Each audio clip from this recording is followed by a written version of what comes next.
Perfect. Okay, hi everyone. Welcome to the Rouse Files podcast. And today I have a very special guest. It's Shanté. Would you like to Hi, introduce yourself? I'm Shanté, and I'm from Australia, and I'm one of Riley's online friends. Well, welcome. I kind of wanted to start off by giving everybody I guess, kind of history on how we met and where our friendship kind of started. So I think I scrolled back today all the way into the back of our Snapchat memories and our Instagram DMs, and it was a little bit cringe on my part, I'm not gonna lie. But Snapchat, we dated all the way back to February 1st, 2020, and then Instagram was March 22nd, 2020. Oh, okay. Right? I thought But it was that late doesn't 2019. include the group chat that we were in. Yeah, So do you remember when that was? I do think it was December 2019, very end. Really? I think so. Okay, yeah. Yeah. That makes sense. So we basically started in this group chat. It was just a whole bunch of people from all over the place. And it was, I think, started by one of our mutual friends. How did you get to know this person? This is such a Gen Z way, but I met this person from the explore page of Instagram. So it was actually because of a person this person had met, and I saw this post that they had posted because they had a public account, and I saw it, and I was a big fan of this person at the time that they met. So I saw this, I was like, oh my God, that's so cool that they met that person. And Oh my gosh. I, for some reason, just followed her. I don't know. I don't think I'd do that now, but I did back then. I had a lot of internet friends back then, so I was kind of just open to people. And then I followed her for a while, probably a couple months, didn't really pop up or anything. And then one day, I'm pretty sure this is what happened. She posted on a story, one of those things where it's you want to start a group chat, say yes or say no, whatever. And I was like, yeah, sure. And then I actually got put into a group chat, and it was just a mixture of people, and I'm pretty sure that's where you came in as well, maybe. I think so. Do you that's remember how I think the it group chat happened. name? I don't want to say it. It's so cringy. Do you remember, You remember it? I don't. I remember truly it don't. because I found it. It's a cringy name. I don't. I can imagine so. I mean, it was 2019, 2020, so whatever. Yeah. But that's kind of similar to how I met this person too. She commented on one of my other favorite artists, not the one that was in her Instagram or whatever. And she was like, oh, come to Houston, which is where I lived at the time. And I was like, yeah, come to Houston. But I just commented back at her, and then I saw her profile picture, which was her and my favorite artist at the time too. And I DM'd her and I was like, hey, do you live in Houston? We should be friends because I see that and I love that. So yeah, that's pretty much how it happened for me too. That's so much more direct than I was. I just said Really? yes on a poll, and then didn't actually think I'd get put into group chat because no one literally knew me at all. I mean, fair, but that's how we did it back then. I mean, how else? Yeah. Do you have any other online friends that you've stayed in contact with? I do, but not as many as I used to. I have one main friend from Melbourne that I've met up with before and stayed. I went to Melbourne by myself once and stayed with her, but I haven't been able to see her because of the whole COVID thing. And then we're in the same year group, so we went through our exams and our graduation, and now we both go to different unis. But it's a goal for her to come up here because I went down to see her, so I'd love for her to come back up here. But yeah, we've been friends for over 4 years now. We met online, Aww. so That's so fun. I think you're the oldest online friend that I have now. And I think it's a healthy form of online friendship too, where it's not we're best friends, we have to meet each other, because that would be really, count down the really days. expensive. Yeah. I think it's just a casual friendship that I really enjoy. And I'm glad that we've stayed in contact for this long. Yeah, and I feel we can notice each other, how we've changed over time, even though we're so distant. Yes. You know? Definitely. Looking back today, I was like, oh my gosh. Both of us have changed so much. And for the better too. But yeah, I think this is to kind of give anyone that's listening another bit of background. I think this is the first time we've actually spoken face to face. We don't FaceTime or anything. I think it probably work different with cellular and all. I don't know how it would work internationally. But yeah, we did a Zoom at some point during the pandemic with the mutual friend that we met through, and then Shanté's I actually boyfriend. really remember this. Yeah. So this is really funny. So when we had that Zoom, do you remember Sam being in it, my boyfriend that's now. Yeah. We went together then. That's how long ago that was. Yeah. We've been together for like 3 years now. So, and he only joined it because he's told me it's now. He's like, I only joined it because I knew you were going to be in it. And I was like, oh, wow, that's very cute. Aww. But I was like, wow, that's how long ago it was. That's how what? And I remember it was a really, I found a photo of, like, I took a photo of the Zoom. And it's like the most random assortment of people. Like, there's some of my school friends, there's Sam just there. There's like you. I'm pretty sure there was multiple people from that group chat we were in, not just one person. Probably. And I was like, how did we even get that to work? Like, I don't know either. miracle. Like, what did we even talk about? Do you remember? No, I think I remember it being really awkward though. It probably was, I'm not gonna lie. But it was pandemic time, like we hadn't had any socialization at all, so. Yeah, because that was in 2020. Yeah. The front half of 2020. I mean, it makes sense though. Yeah. But yeah, I kind of wanted to transition into like speaking about what's kind of different between the US and Australia. So you've been to the US before, right? No, I've only been to Hawaii. Hey, that counts. Kind of. Like, the only thing I got to really see is like some of the food, but that was it. Mm-hmm. Like, when did you go? It was, where I went, it was just really touristy. So like, yeah. That makes sense. When did you go? 2019. It would have been just before actually that we were in that group chat. Okay, got you. Yeah. Interesting. So you haven't really experienced like mainland USA, like any kind of suburban America at all? I feel like I haven't actually experienced American people before. Like, besides like online interactions, like I've never really like talked to an actual American person before. Interesting. Or like, interesting. I've never even really talked about the differences between Australia and America with an American. It's only been like with other Australians. Because I would say overall that most Australians aren't a fan of America. So why? Just because like we look at it and we're like, there's so much going on there. Like they need to chill out. Yes. Is there anything but I specific also that comes would blame to that mind? on like the Aussie nature that most people are quite relaxed here. So like we look at like maybe bigger problems that we probably should care about and people really don't care. Like politics is huge here, but like it's hard to come across a really political person, I feel like. The most political people I've ever met are like 16-year-old girls. Interesting. Why do you think that is? Like what are they so political about? Like the girls? Yeah, like what topics are they so passionate about? I mean, just like the topics you'd think probably a girl would be interested about, like feminism and things, because we obviously do have issues with that, like equality and stuff as well. But a really large thing that draws into a lot of our political stances here is our Indigenous people. So like that's a really huge thing. Like I know for like myself and a lot of my friends who I would consider political people, that's probably one of the largest points alongside equality, because equality in Australia includes Indigenous people. We just tend to have a lot of issues around like Indigenous rights here and giving back their rights to their land and things like that.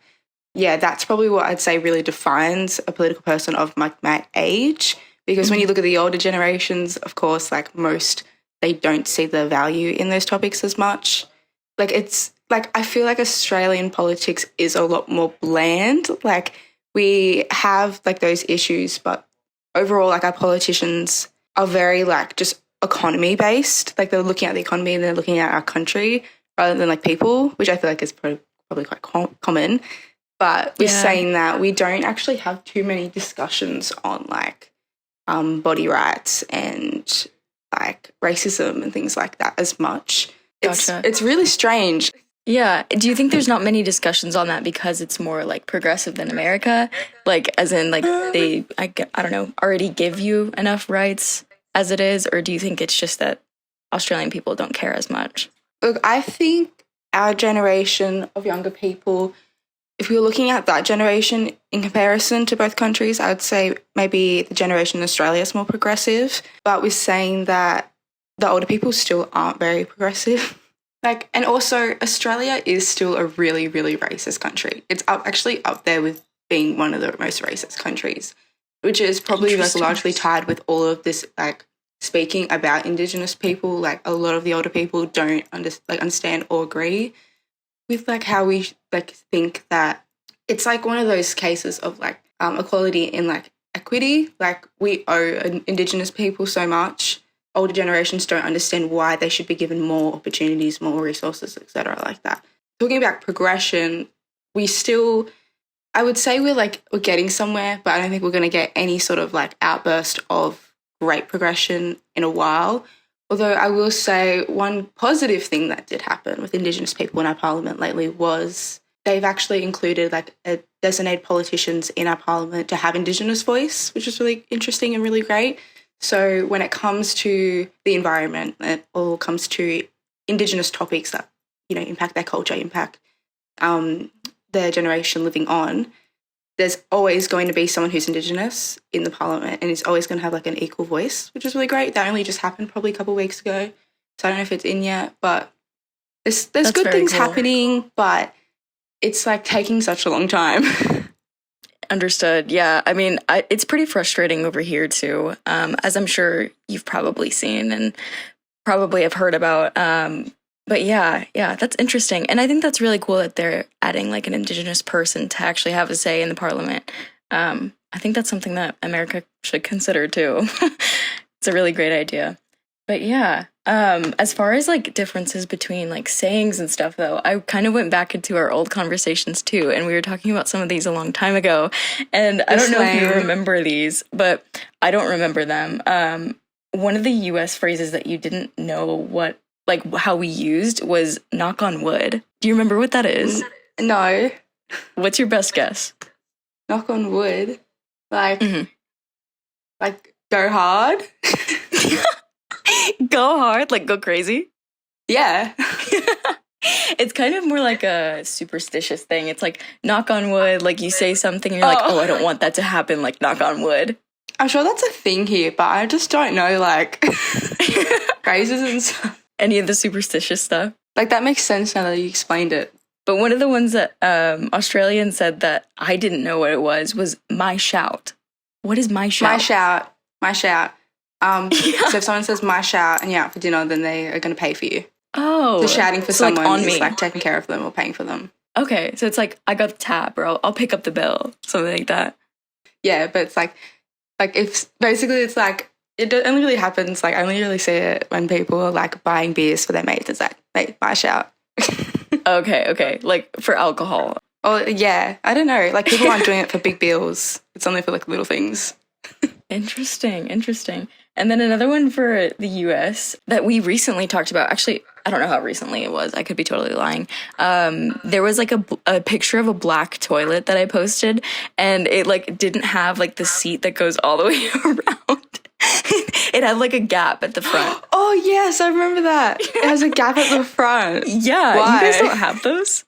No. I mean, we have them like in public places. Most like personal bathrooms in homes and stuff don't have that. I have no idea why. That's so weird. No clue. I just thought it was interesting. I don't want to like know what it's for.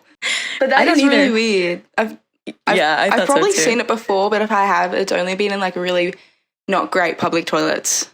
Interesting. But something else that I didn't really remember what like it meant in, I guess, Aussie lingo is like chuck-a-sickie. What does that mean? Chuck-a-sickie? Mm-hmm. Chuck-a-sickie. What does that mean? So, you know, do you, like, was there days where you didn't want to go to school, so you pretended you were sick? Yeah. You were chucking a sickie. So you're just faking being sick. So chuck-a-sickie means you're saying you're sick, but you're not. Or you're pretending you're sick, but you're never not actually sick. Okay. So people could use it like, oh, why isn't so-and-so here? I bet they're chucking a sickie. Oh, okay. So they're faking. But I will say that's a bit more of like the younger generations in Australia don't use as much slang as the older generations. But we're saying that we understand it. Like I probably have never actually legitimately said chuck-a-sickie to someone, but people have said it around me and to me before. So that's why I know what it means. See, I don't think I say too much slang, but I do think I'm like rather more bogan than most Australian female teenagers. Did you say bogan? Yeah. What does that mean? Oh, well, there we go. Bogan. Bogan's like, it's like a really typical, really Australian person, someone who uses a lot of slang, probably drinks a lot of beer. They're a bit more, you know what darrow means? Mm-mm. How do I explain darrow without saying darrow? It's not a good thing. Darrow's it's like someone who's like probably smokes a lot, does a lot of things that aren't great. Bit off the rails, if you will. Off the rails. Okay, understood. But like a bogan, I'm using the word they're quite lightly. Like they're just a very typical Australian. Like they got their hat on, they got the shorts, so they've got the flip flops on, they've got the beer in a stubby, which is like the thing you put a beer in to keep it. What's it called? A koozie? I don't know what it's called without calling it a stubby. A koozie? Like yeah, if that's what it is. It's like the thing that you like put the beer in. Yeah, they're like foam. Yeah.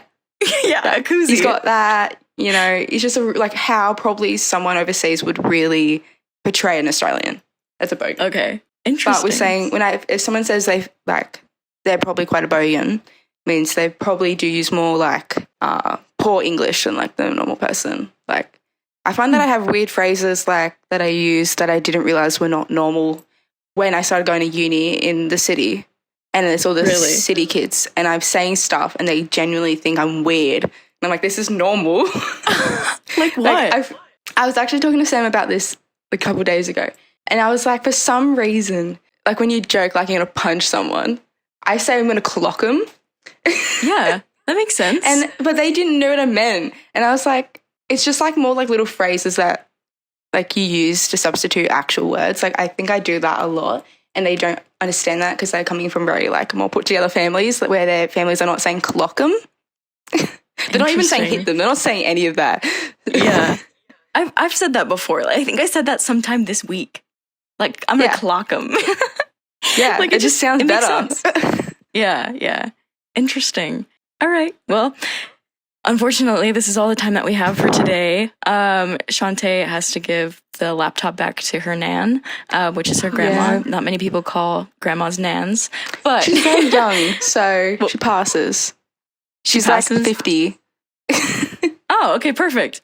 Yeah. Well, thank your nan for letting her use her computer. Yeah, thank you, nan. We appreciate you, and thanks for sitting down to chat with me today. I'm super excited. But yeah, where can the viewers or listeners find you on social media? Well, you can find me on Instagram. I have quite a few accounts you could follow based off your interest. If you're wanting to just follow me, you can do it at Shanté, which is SHANTE .Zoellner, which is Zoellner. Or if you're interested in my art, you can do art.by Shanté. Or if you're interested in photography and other things of my Australian life, you can do it at Lovermist, which is LVRMIST. And Lovermist is the most aesthetic thing I've ever seen in my life. Lovermist is my pride and joy, literally. It should be, as it should be. But yeah, I think that would be like how I would sign my art without using my name. Like Lovermist will be my trademark. I'd love that. I think that's a really good one. Thank you. Well, take care, thanks for having me. I wish this could go for longer. I was actually really into this. Me too. Yeah, no, me too. We'll have to plan something else out for another day so that we have more time. Mm-hmm. But thank you for chatting with me today. I hope everything goes well today. And yeah, bye everyone. Okay. Bye. Thank you for having me. Bye. Of course. See you.